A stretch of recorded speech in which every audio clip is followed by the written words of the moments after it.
With no fees or minimums on checking and savings accounts, banking with Capital One is like the easiest decision in the history of decisions. Kind of like Taylor Swift choosing what to wear. It's looking kind of chilly out today. I think I'll go with a cardigan. Yep, even easier than that. And with our top-rated app, you can bank anytime, anywhere, making Capital One an even easier decision. That's banking reimagined. What's in your wallet? New consumer accounts only. Approval required. Terms apply. Capital One N.A. member FDIC. My man Chris P had a taco. It was excellent. First they said jumbo, Then they said shrimp. shrimp so big it'll only make sense to damn taco, taco, taco. The shrimp is jumbo, jumbo, jumbo. That's where I go, I go, I go. A crispy jumbo shrimp taco, taco. Try Del Taco's classic crispy jumbo shrimp tacos or new honey mango crispy jumbo shrimp tacos for the sweet price of 2 for $5. Del, yeah. Price and participation may vary. The following is a Hoop Ball presentation.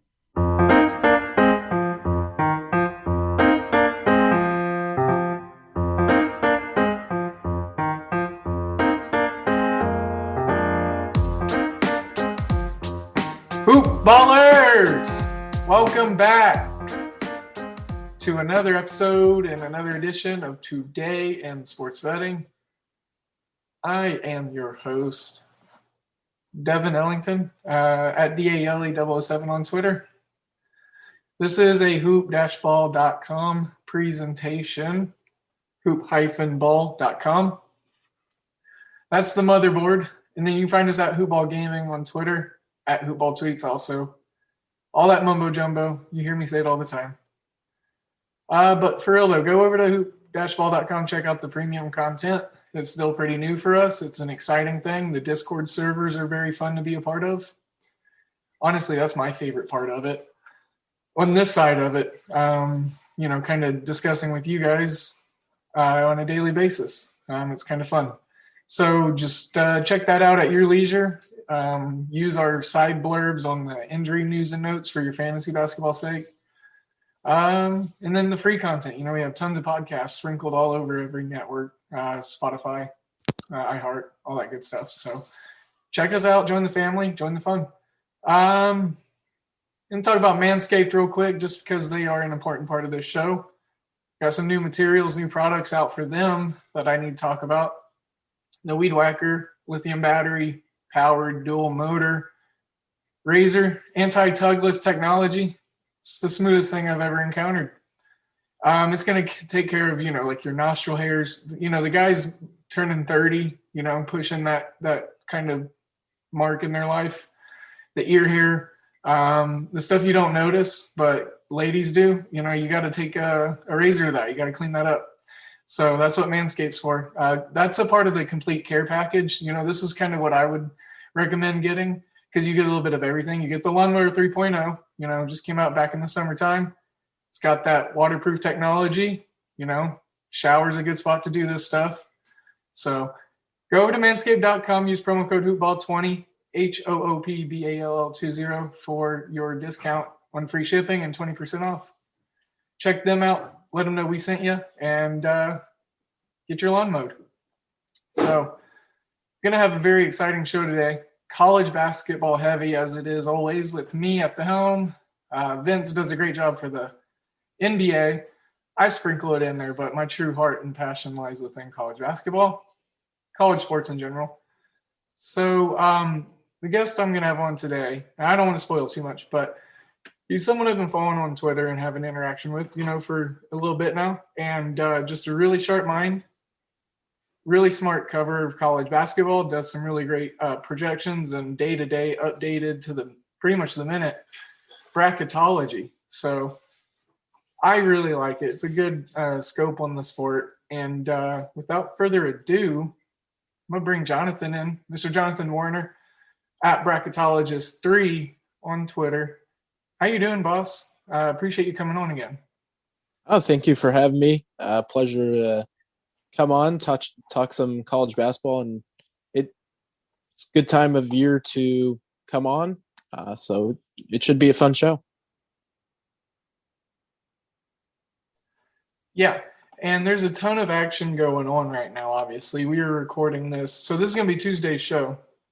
But we recorded Monday night, so we got some games going on right now. As you and I talked about off air a little bit, probably not the caliber game that we were expecting or the quality. So it's a bit of a bummer, bit of a blowout in the Florida State Virginia game. But more so about what you do. Makingthemadness.com obviously is a proud work of yours and something that I enjoy for intake myself. You're obviously a really great college basketball writer and analyst. So, just for the folks and the listeners of Hoopball here who may or may not be familiar with your work, just could you shed a little more light on how it started for you? And maybe what was your first, familiarization with the platform that you could do for your work and college basketball? And maybe just familiarize a short little story background information about who you are and why you love college basketball for the listeners. Yeah, it kind of started like a few years ago. I used to I've always loved watching college basketball, but I think my passion was kind of in bracketology. I loved making NCAA tournament projections and that kind of fun stuff.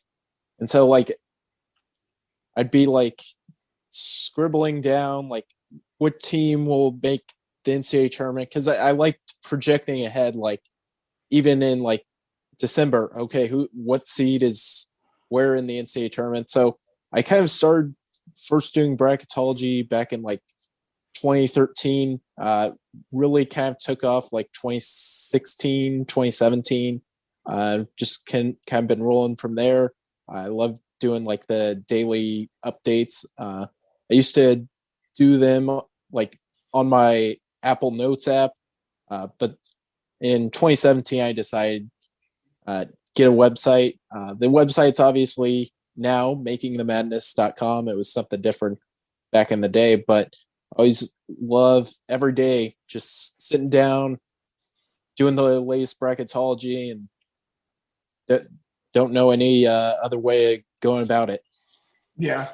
Bracketology just adds a certain extra, I'd say, pizzazz to what you're looking at as far as the game. And it makes box score breakdowns a little more interesting also, is what I found, because I think it can be a little correlative in that measure as well. As far as what you do and what you kind of dig into, and we're going to get into some just interview questions that I'm interested to ask, but like I told you, I couldn't promise not holding off any just curiosity questions throughout the recording. So what are some little tidbits of things that you throw into your model or your formula that you look for in a team? Maybe that's a little more heavily weighted within your model than what would be in your traditional bracketology models, what have you? Well, a couple of things I like to look at strength of record.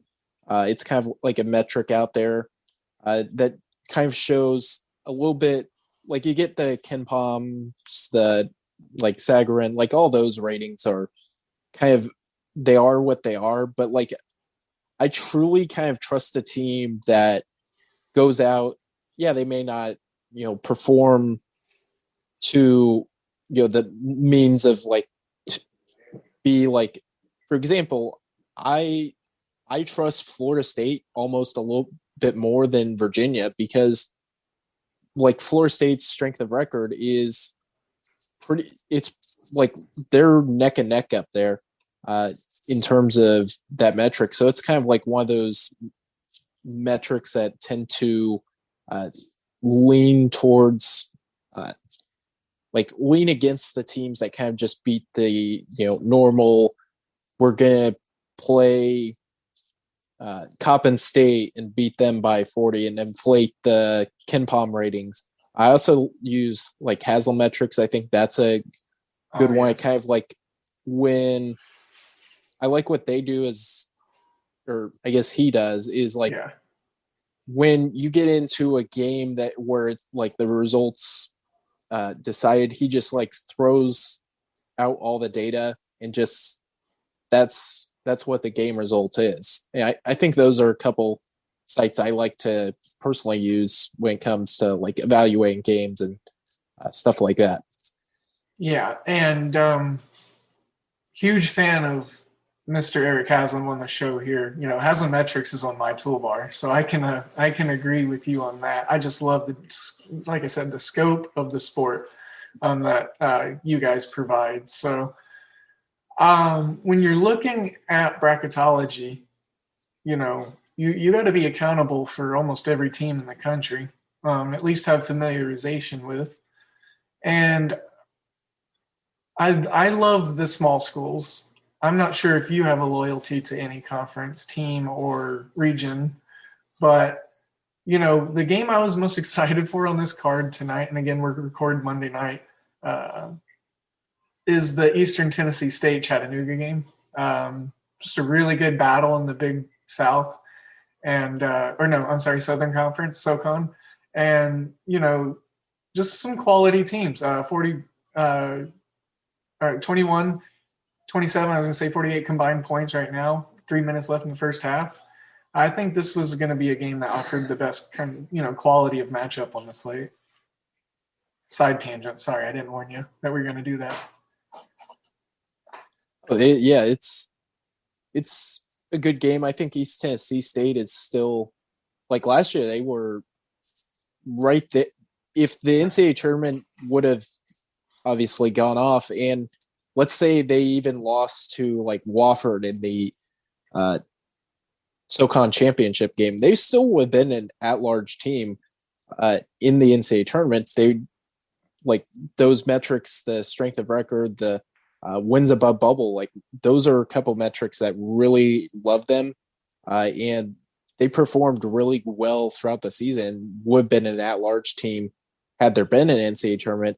I think Jason Shea's kind of like, he lost a lot of players to transfer, but I think he's a really kind of good coach. And East Tennessee State, yeah, they might not make the NCAA tournament this year. I think they're kind of a team that going forward is definitely going to be back in the hunt.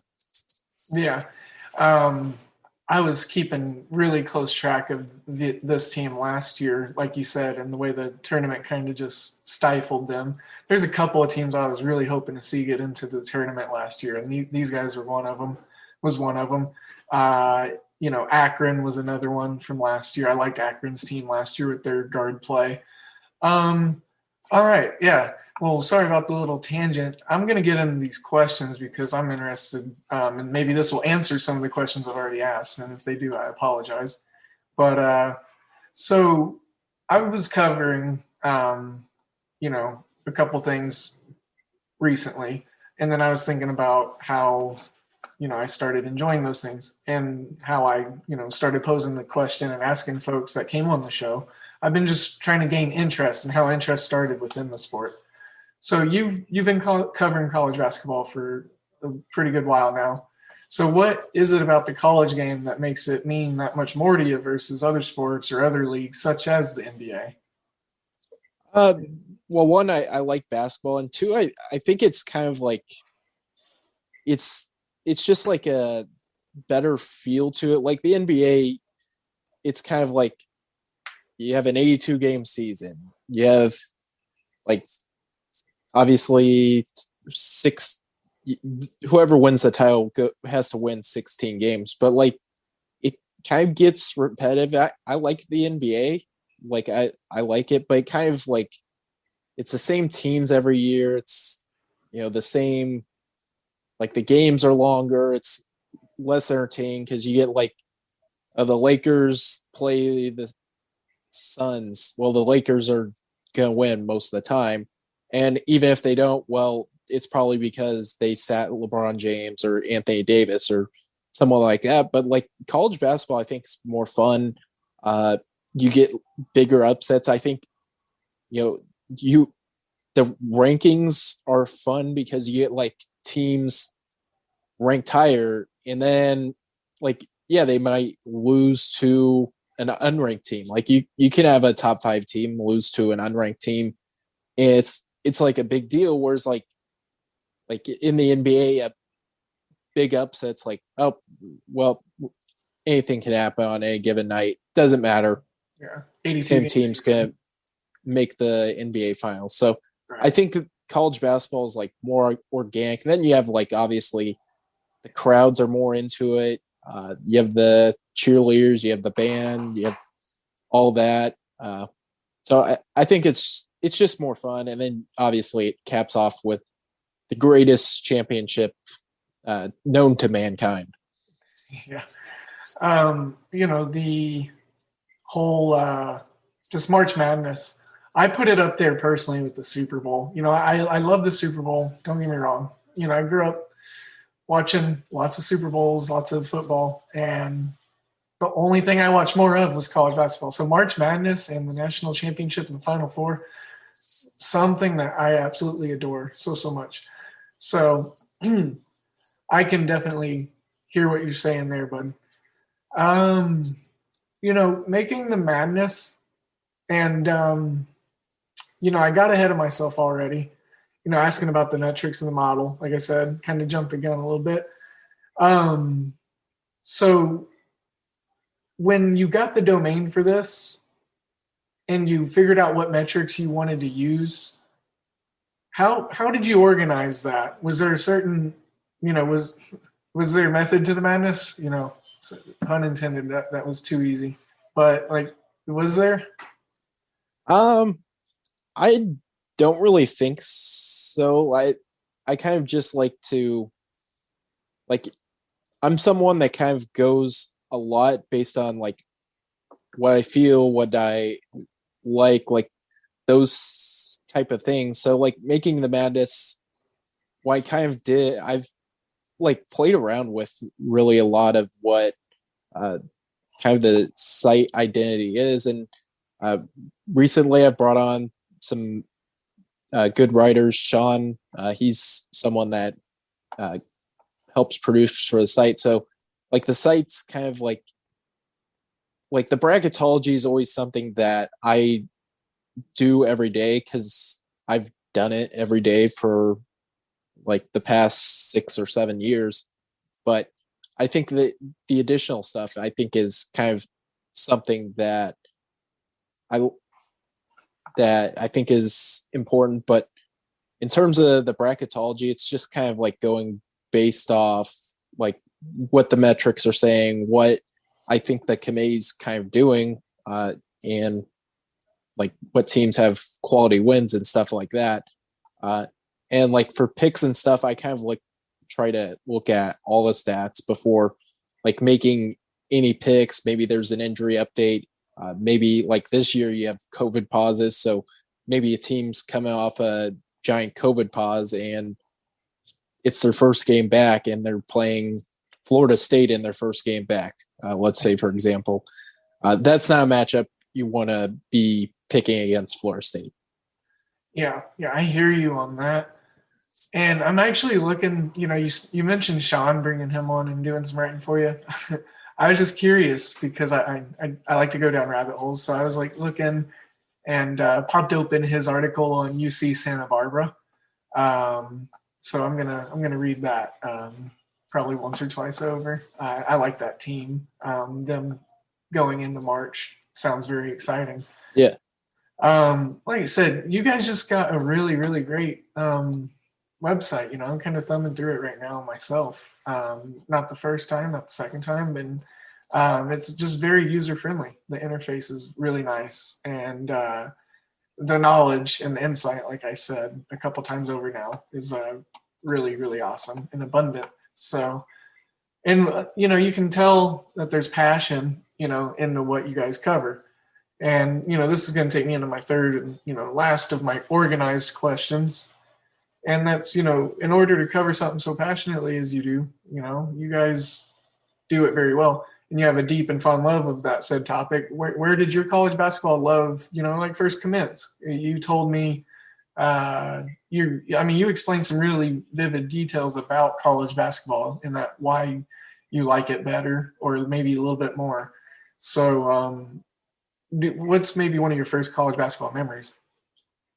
I don't really know per se my first college basketball memory. I remember watching growing up, you'd have, I think the first tournament I watched was like the 2006 NCAA tournament growing up, but like it's just fun.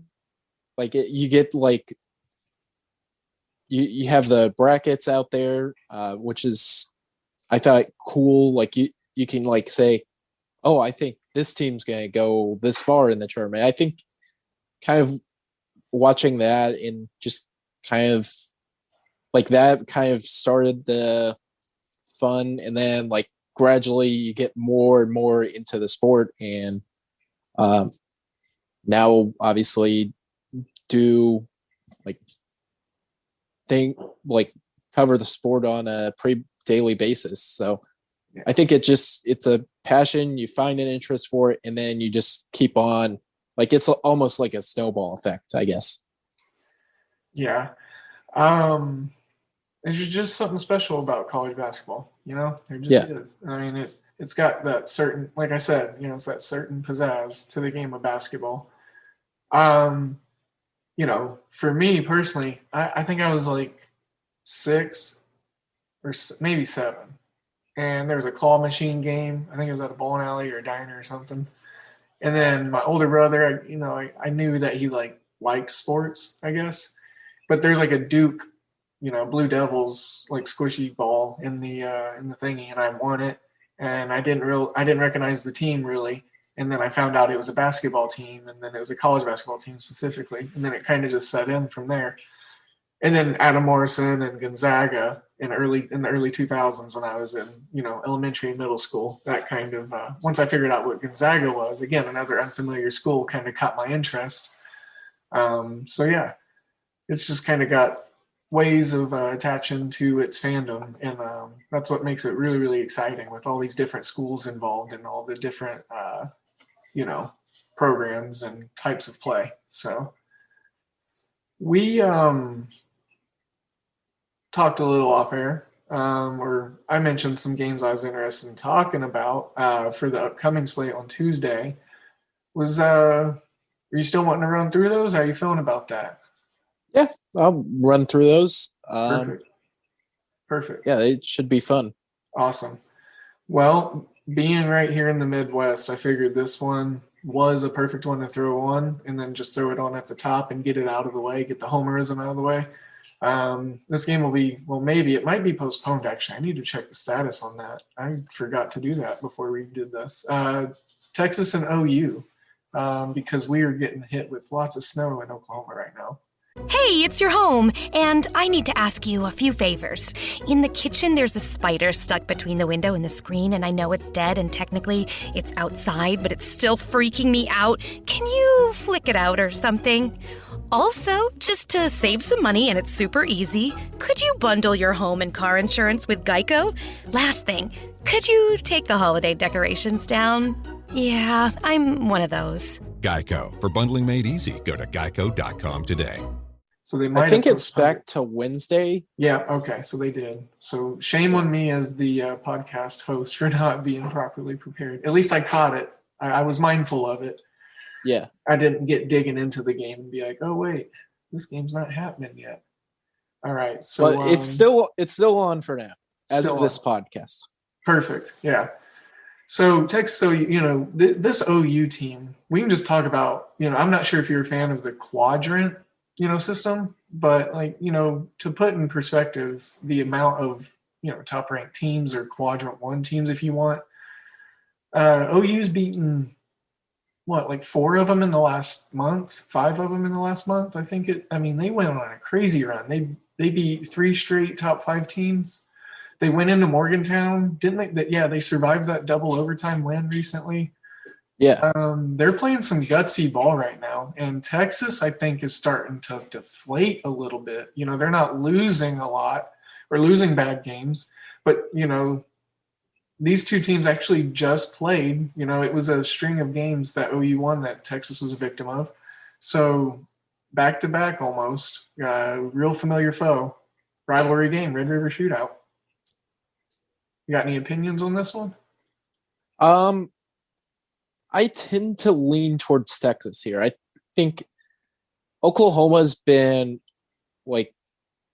outstanding this year. But I will say, like, they played earlier in the year, the two teams played, and Texas was missing, I believe, Sims, Courtney Raby, and Brock Cunningham. So, like, three of their seven, like, they kind of run a 7-man rotation, but three of the 7 players were out, and it was still kind of a close game. Oklahoma played really well and got the win. I kind of like Texas in a bounce back spot here. I think Oklahoma, they've obviously come out of a big way against West Virginia. I think Oklahoma is a very, very good team. I just think Texas, I think Texas has a little bit more talent. They were playing really well a month ago, and they're just kind of like getting everyone back up to fold, but they played really well against TCU, and I'm just going to lean towards the Longhorns in this one.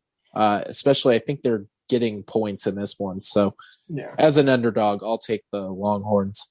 Yeah, they are getting 1.5. And just for discussion's sake, 141 was the opening number. 140.5 is where it's kind of resting. I could see some defense being a part of this game. You see some stretches with this OU team and the Texas squad also, where they can play some very quality defense. With the SEC, one of my favorite teams in the SEC this year has been Missouri. I just love the three-headed monster of Theo Pinson, Jeremiah Tillman, and Drew Smith. And the defense has been lacking a little lately. I took Georgia in the last game to cover, and they just kind of deflated. And Mizzou, coming off of a really bad loss, they've had a real bad week. They're a 3.5-point road favorite, number 10 team in the country still, 13-5, going on the road to face Georgia. Georgia's just looking really bad lately. I think 3.5 is a really, really good spot for Missouri. I'm looking to back them. I would tend to lean that way. I like 3.5 is kind of like it's a small number as is, and then like you add into it, like I just think Missouri's a better team. They haven't been playing great this past week, but like they're a really good team overall, and I think they're due for kind of a bounce back spot, especially coming off tough loss to their rival. I think they'll kind of show out, be extra mad, and beat Georgia. One thing I do like in these Georgia games, if it's remotely close and Georgia's losing, Tom Crean is going to foul. Yeah. And so, like, I think they're playing, forget who it was, a week ago, and they were down, I think it was Tennessee, and they're down like 15, and the under's like clearly, I think, the option. And then, like, with 2.5 minutes left, they start fouling, and they never stop fouling. And like by the time the game ended, it was like 20 points over because Georgia like would run down and score a quick layup, but then they'd foul, and then back down the court, score a quick layup, then they'd foul. Like last 2.5 minutes of the game went from under to like way over. Well, that's a good tidbit of, what's that called? Perception or, observation. Because I wasn't really keen on that. So I appreciate you bringing that to my attention, because I will take that into account on, my analysis now. And just kind of, like I said, that data bank. Man, we were going to talk, we got some really good matchups to talk about, but with how kind of dry Monday night was, tonight was, Tuesday, it looks like a real nice, refreshing shot of college basketball. Dayton and Rhode Island, Rhode Island at home, they're below 500 now. They've really fallen off, and Dayton kind of just staying the course. Not doing anything too much or overachieving in any spectacular area. Plus 3.5 on the road. This number hasn't really moved at all. The total really hasn't moved. I've just seen even line all the way through. Dayton on the road catching 3.5. To your knowledge, are they down a guy, or do you know if they're going to be shorthanded at all? Not to put you on the spot, but I haven't heard anything, so I was just curious. I haven't heard anything yet. Yeah. So. Yeah, but I like the Flyers in this spot. Rhode Island's defense, I don't know what's going on with them. They looked good earlier in the year, but it's like once they got deeper in this A10 play, they lost to some pretty chummy teams. And I think Dayton, right here, I think they win outright. So getting the 3.5 is definitely a delight for me. Yeah, these are two teams I don't really trust in this one. Like, I would probably just lean towards Dayton, especially since they're getting 3.5 points. But like, I think it'll be a close game, and kind of in close games, Dayton's best player, Jalen Crutcher, is like ridiculously clutch. So, like, if I think this is going to be a back and forth, one possession type game, I would tend to also agree and lean Flyers here, just because I know, like, with Dayton, they have the best player on the court. In late in games, having the best player on the court, having the most clutch player on the court is especially big for winning the games. Stepping up and making shots late in the game is huge for a team looking for a win in a close game, obviously, in college basketball. I was going to talk about Syracuse, Louisville, or Louisville. I'm sorry. I'm not sure who pronounces it the way, you're going to offend someone either way you pronounce Louisville. So I try to be more traditional and say Louisville, but I slipped up that time. There's some Maction games that I was really excited to maybe pick your brain on, or, just throw out and, discuss a tiny bit about. And one of the teams that I've really been fading, almost perma-fade or like insta-fade, is Western Michigan. They just have zero depth. They don't score the ball, and they don't really stop people from scoring the ball. And they turn the ball over a lot. And Kent State plays a lot of good pressure on and off ball. And I really like what they do as far as getting their shots and creating and making them. And they play aggressive. They get to the line. So I think they're going to put Western Michigan in a bad spot. And I like them to cover by probably more than double digits on the road. Kent State. Yeah. Kent State, that is. What day did you say that game was? I'm kind of looking through the database. That is 6 p.m. on ESPN3, Central Standard Time. Tuesday, February 16th. Okay. Yeah, I didn't see it in when I was looking. They've been shifting. I was looking earlier, and like I said, I was looking at Syracuse, Louisville, and it was somewhere else on the card, and now it's somewhere. Yeah, so with all the, like you said, the weather postponements right now is just kind of going crazy. So. I see. Yeah, some good old action. Love it. And then Bowling Green, they're getting 1 point on the road at Ball State. Now, I know Ball State's a really good home team. I'm not trying to discredit them at all, and I've taken advantage of that on the year before. But Bowling Green, I know they've been playing a little bit down lately, but here's the thing. I just like Bowling Green. I like backing them. I think the fact that they turn it around right here, they did lose 4 of their last 5, but they and then that Western Michigan loss was real terrible. But, a blind squirrel finds a nut every once in a while for the case of Western Michigan. 2 of those losses, Kent State, which we just spoke highly of, and then Toledo. They split the series with Toledo, and Toledo is a really good team too. The top of this MAC conference is what did it in for this Bowling Green team. So it's time to get it right and get a good win against Ball State, who I believe is a good team, but I don't think they offer as much depth or returning continuity and production from, last year's team. And Bowling Green. look for them to get a win, in my opinion.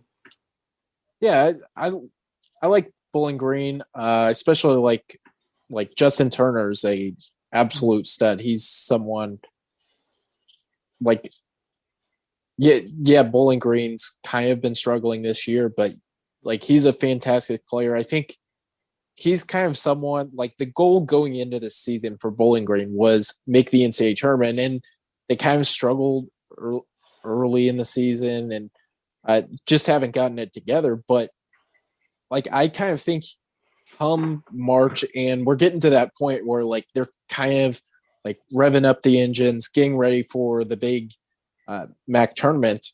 And so I think he's a player, and this is a team that I think they're at some point, whether it's against Ball State, whether it's elsewhere, I think Bowling Green's going to be a team kind of late in the season. They're going to be playing their best basketball.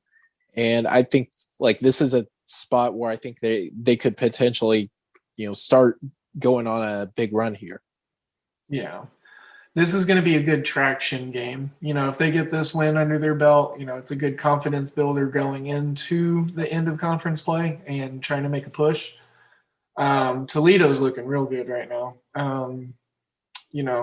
Like I said, some really good teams in this conference. Akron, don't forget about them. They're 12-4, -17 at home against Northern Illinois. Another team that I like to insta-fade. Didn't realize I was going to talk about so much action.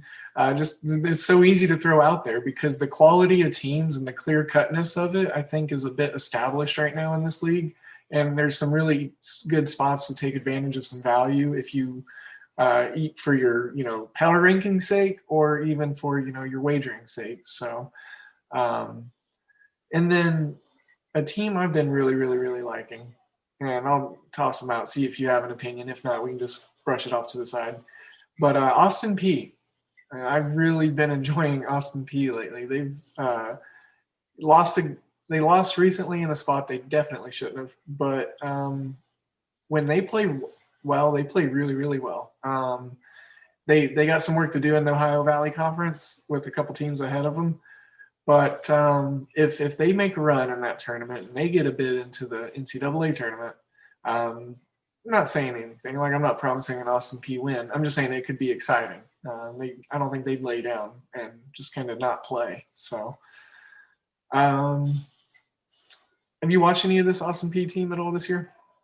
I watched a couple games early in the season, and then like the thing about Austin Peay, they have Terry Taylor obviously is a stud. Like, this is a team, they have like high major talent. Like, coming into the season, I think I had Austin Peay as while I was throwing the preseason bracketology together, they were the team representing the Ohio Valley out of the conference tournament and into the NCAA tournament bracket. I still think they can be that team. They've obviously struggled a lot this year, but like, they still have, for my money, the best player in the Ohio Valley in Terry Taylor. This is a team, I think they're going to, like, you haven't heard the last of them. I think they'll make a run, whether it's enough to beat Belmont and Murray State. Those two stalwarts continue to just, especially this year with Belmont. One loss on the year, year, fantastic. Right? Yeah, they're 21-1. They're fantastic, but wow. I don't think we've heard the last of Austin Peay.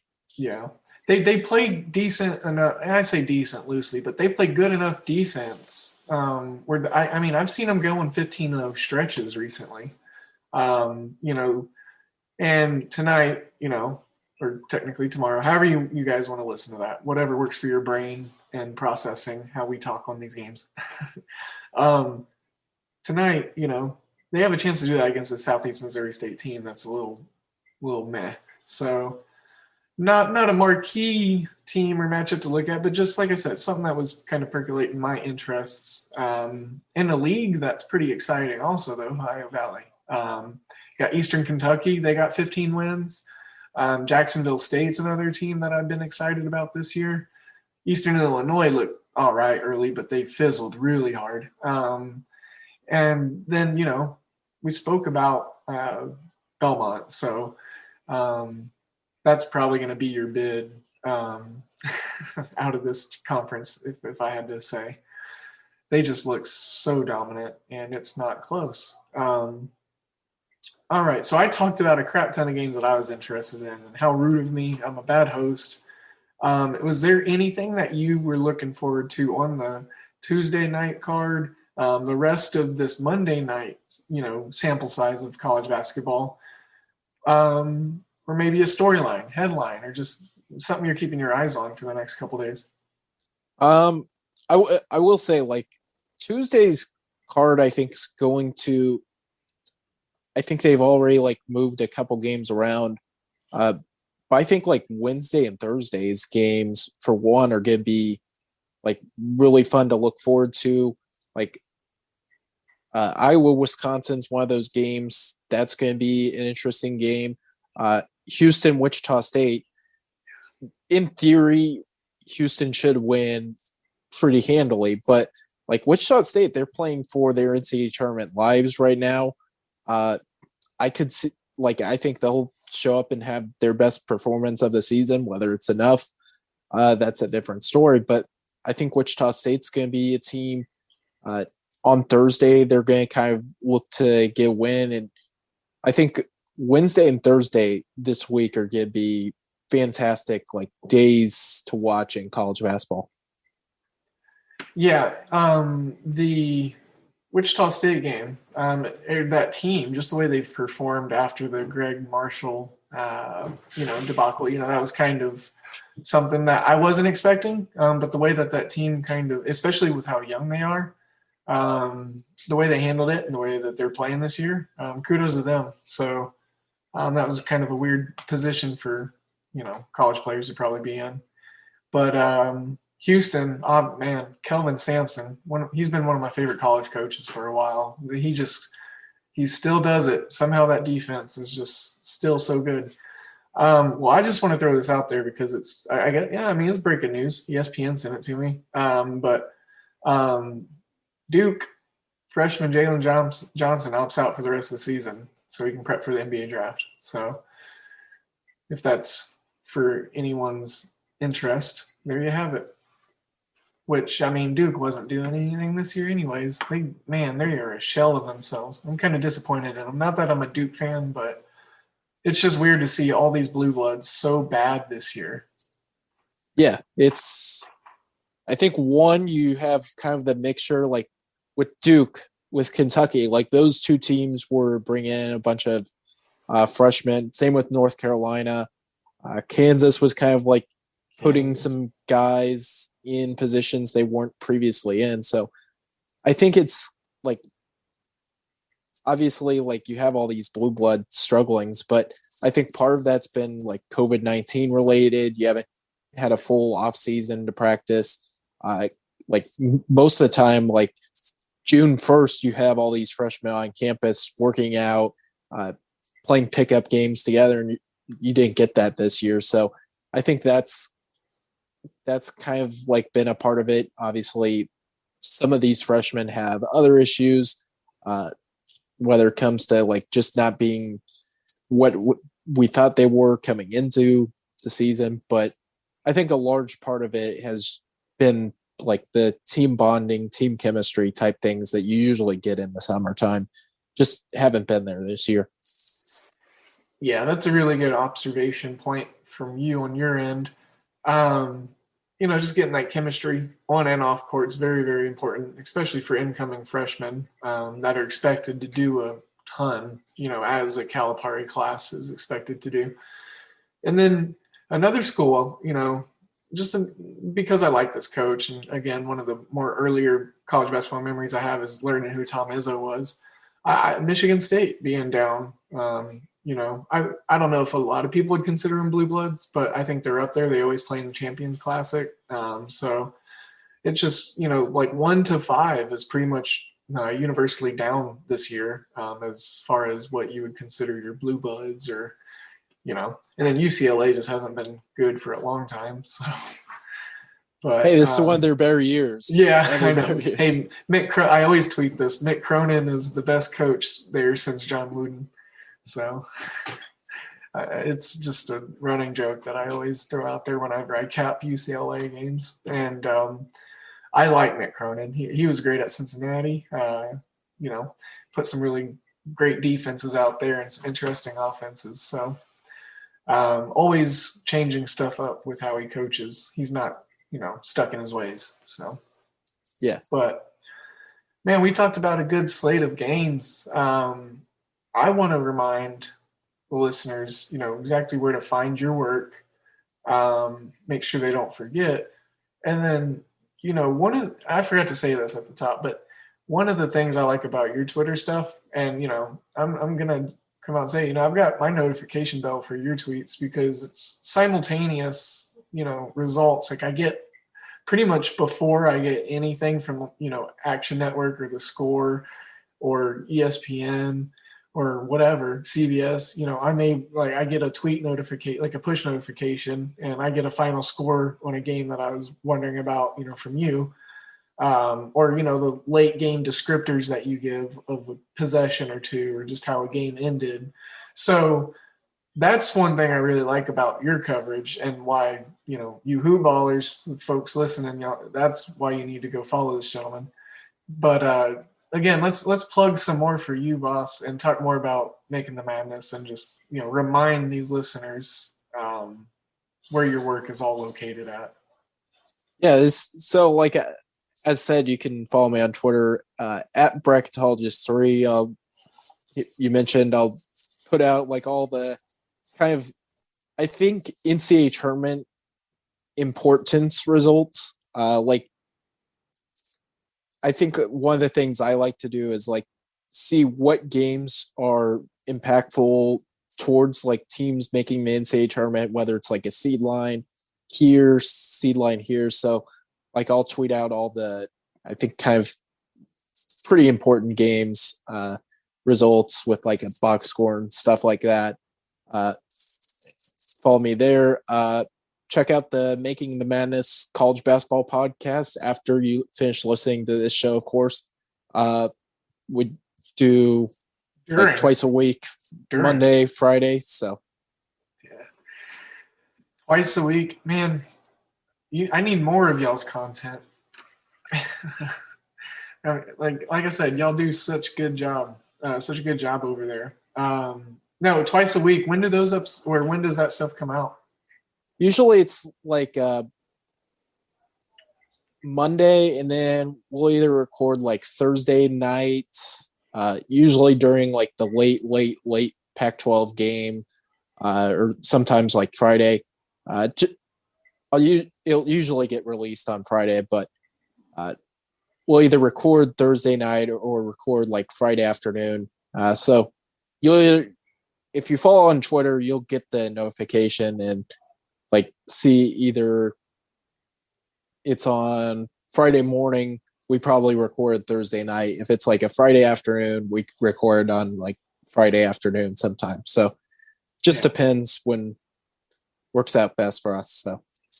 Yeah, there's so many great analysts out there, you being one of them. But, man, just to be honest, I can hardly keep track of my recording schedule. So I always got to be reminded of the folks that I enjoy listening to. So as I said, I've got my notification bell on for Jonathan. Y'all should do the same after you follow him, 100%. Absolutely.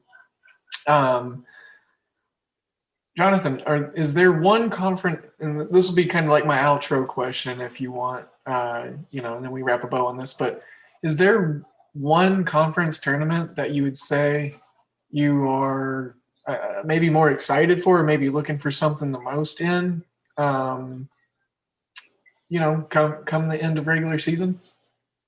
I think from the high majors, I think the Big 12 is going to be probably the most fun, because it's you have 7, you're just going to have a great game every single game that's out there in the Big 12, because there's 7 really good teams.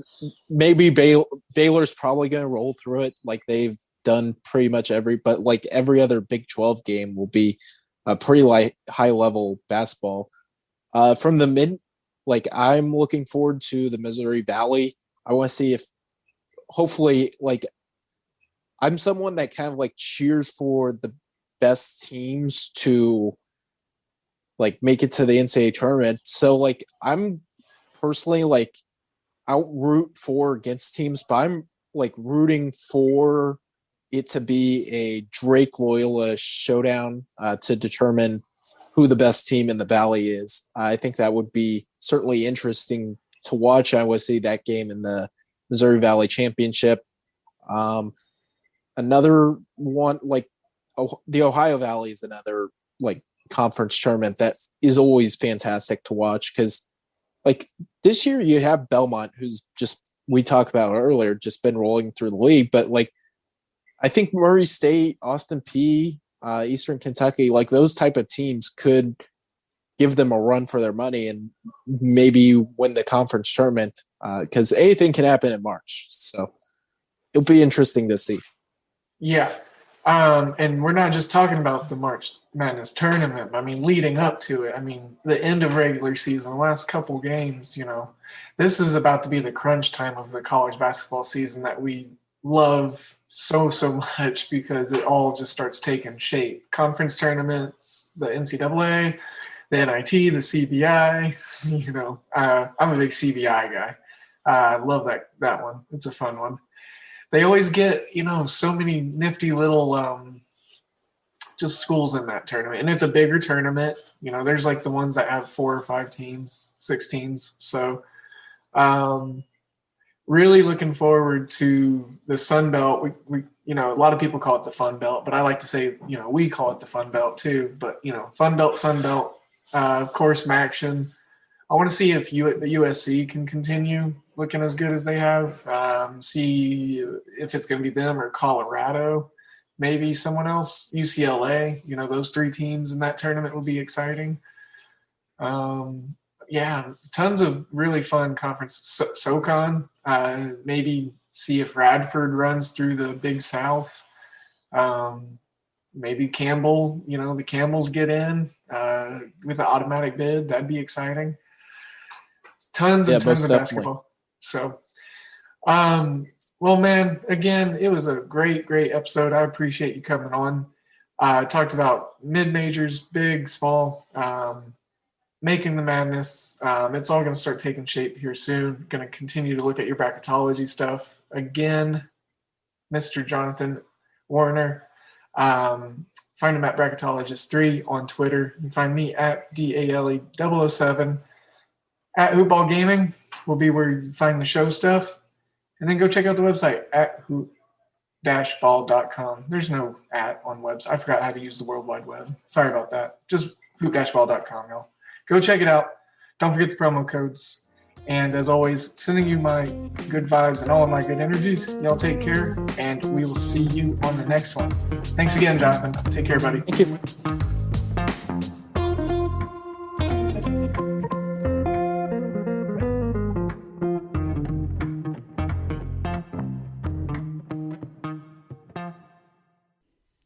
This has been a Hoop Ball presentation. With Metro by T-Mobile, your hard-earned money goes further. This tax season, there's 0 fees to switch. Enjoy Metro's lowest price, just $25 a line for 4 lines. Plus, get 4 free Samsung Galaxy phones when you switch. Now that's the best deal in wireless. Metro by T-Mobile, empowering you to rule your day. All lines lose promo rate if any deactivates. No fees on select phones. Limit 1 per line with eligible port. Excludes sales tax. Limited time offer. Additional terms apply. See metrobytmobile.com. My man Chris P had a taco. It was excellent. First they said jumbo, Then they said shrimp. shrimp so big it'll only make sense a damn taco. The shrimp is jumbo. That's where I go.